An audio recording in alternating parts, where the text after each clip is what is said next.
আমরা অনেকেই এই ভাষণটা সম্পর্কে জানি না। আমরা অনেক ভাষণ নিয়ে এখন গর্ব করি। নবী করিম সাল্লাল্লাহু আলাইহি ওয়াসাল্লামের এই যে সর্বশ্রেষ্ঠ ভাষণ, এটা কতজন জানেন? বিদায় হজের ভাষণ। কতজন জানেন বিদায় হজের ভাষণে নবী সাল্লাল্লাহু আলাইহি ওয়াসাল্লাম কি বলেছিলেন উম্মতকে? আমরা একটু আপনাদেরকে শোনাবো, শুনিয়ে ইনশাআল্লাহ লেকচারটা শেষ করব। নবী করিম সাল্লাল্লাহু আলাইহি ওয়াসাল্লাম এই দিনে 31টা বিষয়ে উম্মতকে নির্দেশ দিয়েছেন। 31টা বিষয়, সবগুলো বলার সময় পাওয়া যাবে না, আমি কয়েকটা কথা বলছি। নবী করিম সাল্লাল্লাহু আলাইহি ওয়াসাল্লাম সবার সামনে দাঁড়িয়ে দীর্ঘ 23 বছর অক্লান্ত পরিশ্রম করে দাওয়াতি মিশন কমপ্লিট করার পরে সবাইকে সমবেত করে একটা হজ করলেন। হজ করার পরে তিনি গুরুগম্ভীর কণ্ঠে বলছেন, হৃদয়ের সমস্ত আবেগ বের করে দিয়ে বলছেন, হে জনগণ, আইয়ুহান নাস, হে জনগণ, আমি জানি না আজকের পর তোমাদের সাথে আমি কখনো মিলিত হতে পারবো কিনা।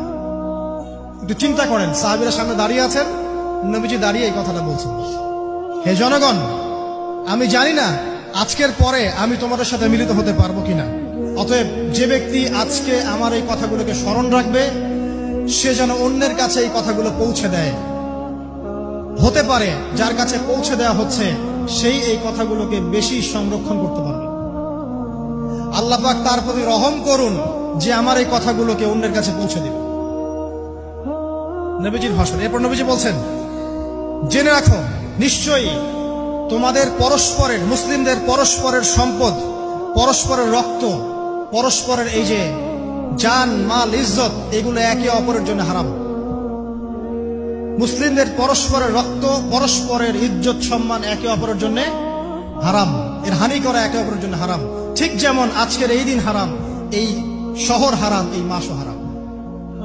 নবী করিম সাল্লাল্লাহু আলাইহি ওয়াসাল্লাম বলছিলেন, জেনে রাখো 3টা বিষয়ে যেন তোমাদের অন্তর কখনো খেয়ানত না করে। 3টা বিষয়ে তোমাদের অন্তর যেন কখনো খেয়ানত না করে। 1, তোমরা যে কাজটাই করবা শুধু আল্লাহ পাকের সন্তুষ্টির জন্য করবে। তোমরা যে কাজই করবে শুধু আল্লাহর সন্তুষ্টির জন্য করবে। তোমাদের শাসক বর্গের কল্যাণ কামনা করবে। তোমাদের শাসক বর্গের কল্যাণ কামনা করবে। 3 নাম্বার, মুসলিমদের জামাতকে আঁকড়ে ধরে রাখবে।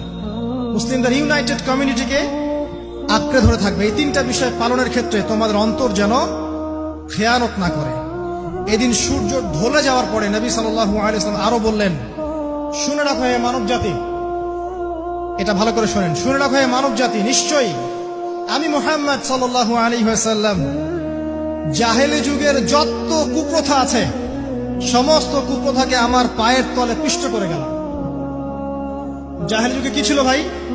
শিরিক ছিল, সুদ ছিল, মাদক ছিল, নারীর অবমাননা ছিল, কন্যা সন্তানকে দাফন করা হতো, রক্তক্ষয়ী, হানাহানি, মারামারি, কাটাকাটি ছিল। এগুলো সবকিছুকে আমি আমার পায়ের তলে দাফন করে গেলাম। এটা কি দাফন হয়েছে? তিনি বলছেন, নিশ্চয়ই আমি জাহেলি যুগের সুদকে আমার পায়ের তলে পিষ্ট করে যাচ্ছি। সর্বপ্রথম যার সুদ আমি পিষ্ট করছি তিনি হচ্ছেন আব্বাস ইবনে আব্দুল মুত্তালিব, আমার চাচার সুদ। নিজের পরিবার থেকে দৃষ্টান্ত স্থাপন করলেন। তিনি আরো বললেন, হে উপস্থিত জনগণ, তোমরা মেয়েদের ব্যাপারে সতর্ক থাকবে এবং তোমাদের স্ত্রীদের ব্যাপারে সতর্ক থাকবে, তাদের হকের ব্যাপারে সতর্ক থাকবে, কেননা তোমরা তাদেরকে আল্লাহর কালিমার মাধ্যমে হালাল করে নিয়েছো। অতএব তাদের ব্যাপারে তোমরা সতর্ক থাকবে।